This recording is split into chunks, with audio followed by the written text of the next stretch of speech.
All right, so my Tabor City home here. I haven't posted a video in a little bit. Been dealing with some stuff. Not really an excuse, but I'm just saying I've been dealing with some stuff.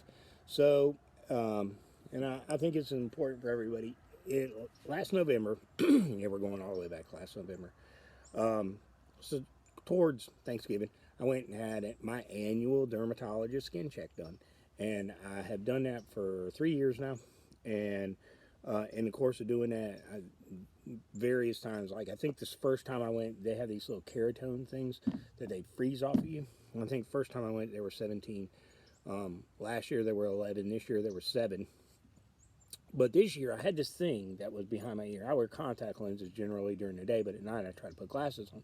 And I had this thing that I thought was a pimple when it first showed up about 1.5 years, 2 years ago.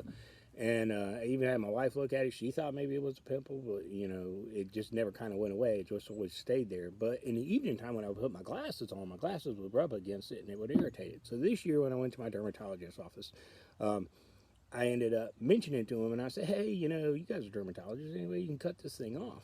And the PA who does my skin check said, you know, I really think we probably need to go ahead and biopsy that instead of just getting rid of it. And I was like, hey, whatever, I don't care. As long as it's gone, as long as it's not irritating me anymore. I walked out of that office absolutely certain that there was no way in the world that was going to amount to anything.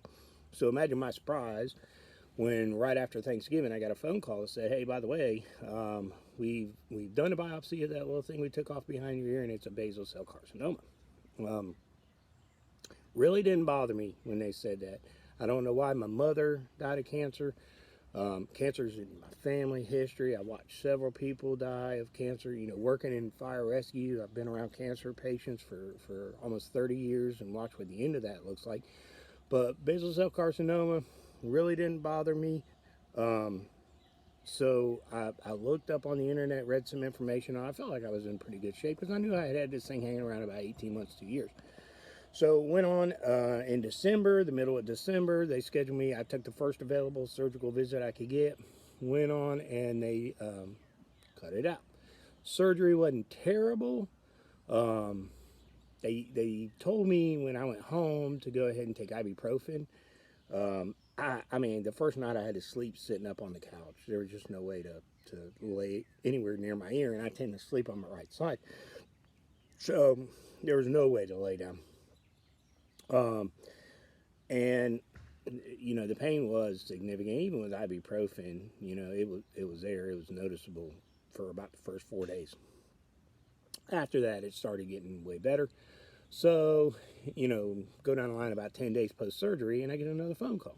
Hey, by the way, we've done the biopsy or the pathology of what we took off of you during the surgery. We didn't get it all. We need to go back in. So, okay.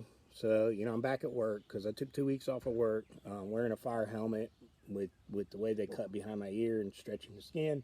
You know, just wouldn't have worked out real well. So I took 2 weeks off. I have plenty of PTO time. So I'm back at work and everything, and they're like, hey, you need to come back in. Okay, first available, right? We're going to do what they call a MOHS surgery this time, which is where they actually do the excision of the tumor, and then they go in there, right then and there, do the pathology. And then if they're still getting cells, cancerous cells in the pathology, they come right back to your room and do another incision. And then they do the pathology, and they go back and forth until they've done a cut on you that shows no cancer cells whatsoever. So they're absolutely certain, 100%, that you have removed all the cancer. Now, the first time that I had the surgery done back in December, I asked the doctor, I said, you know, what does it look like? And she said, I'm about 90% sure I got it. Okay? Don't fault her, 90% sure. She didn't say 100. You know, no harm, no foul. Feel like she did a good job, pretty much. So I go back in. I had this MOHS surgery right in the middle of January, and you know, the guy was like, "Hey, listen," and I'm gonna tell you, I'm gonna try to see if I can put a picture up here of what the actual incision looked like. Don't look at it if you don't like to see stuff that's squeamish. So they cut this thing out of the behind my ear that was about the size of a quarter, and then they had to go down deeper, pretty much parallel to my ear canal. And he came in there, you know, towards the end, and he said, hey, listen, we're going to have to do one more cut. If we have to go beyond that, there's a nerve that runs under there that if we end up cutting it, could make your entire earlobe numb. Okay. You know, I mean, I would rather have a numb earlobe and be cancer free than, you know, the alternative. So didn't have to go that far. The last cut he made before we got that deep was showed everything was good. But again, I told him, I said, listen, on the last one, you know, they told me to go home, take ibuprofen. That really did not work out all that well. So he said, oh, you know, it'll be fine. Just go home, take ibuprofen. I'm going to tell you, at 3 o'clock in the morning, I was in a dark place. I was sitting up on the couch with my head on my forehead on my knees, and I was just ate up. You know, ended up eventually rectifying that for myself, and for the next 3 or 4 days, it just was not fun. So I would really say, you know, and I knew my body, and I knew when I told them, hey, listen, I probably need something for pain, and they were like, oh, you know, ibuprofen will be fine. There's a part of me that knew I should stand up for myself and say, no, no. On the last one, you guys said that wasn't good. You guys are going way deeper this time, because I had 14 internal stitches and 22 external stitches from this last surgery. And I should, and I could already tell my skin was really pulled tight. And I should have stood up for myself, and I didn't. And it's not like I'm some drug seeker, you know. I mean, I have a job where I'm subject to being urinalysis tested all the time. But I didn't stand up for myself. I just said, okay, I'll try the ibuprofen. I'm telling you, I got to 3 grams of ibuprofen that evening, and it wasn't touching it. So, whiskey's a wonderful thing. You know, not that I promote that, but I'm just saying. So I made it through. I made it through that, and then, you know, they come back, and I went to my 2-week checkup. Removed the bandages, looked at the scar, everything looks fine. There was one little part that was still kind of pulled tight. They said, you know, see if it'll stretch out over the next month or 2. If it doesn't, you know, they could do something with that. I'm not going back there. I mean, I have full range of motion. Nothing, you know, I've been back to work since then. I've had my fire gear on. Nothing feels like it's pulling on the scar, you know, anything like that. So, I mean, I'm good to go. But all I tell you this for is that what I'm really promoting is, you know, go and see the dermatologist. If you have the possibility of an issue, you know, I'm out in the sun all the time, working outside, doing stuff like it.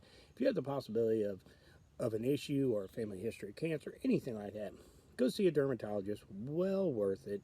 Doesn't cost me nearly as much as I blow money up a bull's butt doing other stuff every year. It's, you know, and realistically, you know, I'm not being dramatic and saying this thing saved my life, but, you know, and the dermatologist who did the surgery, the second surgery, even said basal cell carcinomas, as long as they've been on you for under 10 years, generally, and I'm saying generally, I know there are specific issues where people get them and bam, it's bad.